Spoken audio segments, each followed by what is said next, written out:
दोस्तों आज की शॉर्ट में मैं आपको वर्ड्सवर्थ की poem the world is too much with अस पढ़ाने वाला हूं। ये जो पोएम है दोस्तों एक सोनेट है। इसमें पोइट ये कहते हैं the world is too much with us late and soon. हम जो इस सांसारिक गतिविधियों में बहुत ज्यादा इन्वॉल्व रहते हैं, getting and spending we lay waste our powers, और केवल कमाने में और खर्च करने में हम अपनी शक्तियों का दुरुपयोग कर देते हैं। Little we see in nature that is ours, और वो प्रकृति जो हमारी है उसके लिए हमारे पास समय ही नहीं है। We have given our hearts away a sordid boon, हमने प्रकृति जो हमारे लिए एक वरदान स्वरूप है उससे अपने हृदय को दूर कर दिया है। This sea that bears her bosom to the moon, the winds that will be howling at all hours are up gathered now like a sleeping flowers. For this, for everything, we are out of time. इस प्रकृति में बहुत सुंदर सुंदर दृश्य हैं दोस्तों। वो दृश्य जब समुद्र रूपी नारी चंद्रमा रूपी पुरुष को अपने गले से लगाती है और जब सोते हुए फूलों को हवा धीरे धीरे से हिलाती है, तो बहुत सुंदर वो दृश्य होते हैं। लेकिन इस दृश्य के लिए और हर दृश्य के लिए हमारे पास समय नहीं है। जो भी प्रकृति से जुड़ा हुआ दृश्य है उसके लिए हमारे पास समय नहीं है।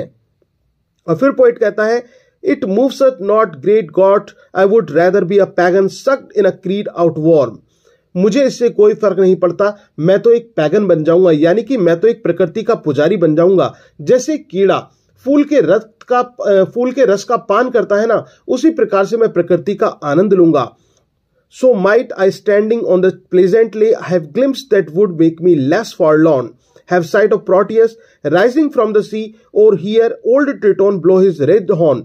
और मुझे आज यहाँ पर खड़े हुए एक प्रोटियस और ट्रिटोन दिखाई पड़ रहे हैं। प्रोटियस जो कि एक समुद्री देवता है, उनको वो देखता है, और इस जो कि जलधारा से ऊपर उठ रहे हैं, जो समुद्र की जो लहरें हैं उनके ऊपर वो उठते हुए दिखाई पड़ते हैं। और इसके अलावा ट्रिटोन जो कि दूसरे समुद्री देवता है, उनको शंखनाद करते हुए कवि पाता है। तो दोस्तों ये जो पोएम है ये दर्शाती कि किस प्रकार से लोग भौतिकवाद में बहुत ज्यादा फंस चुके हैं और प्रकृति के लिए उनके पास समय ही नहीं है। इसीलिए कवि कहता है कि हम सांसारिक गतिविधियों में बहुत ज्यादा इन्वॉल्व हो चुके हैं और प्रकृति को हम एक तरह से भुला चुके हैं और केवल कमाने में और खर्च करने में अपने जीवन का दुरुपयोग कर रहे हैं।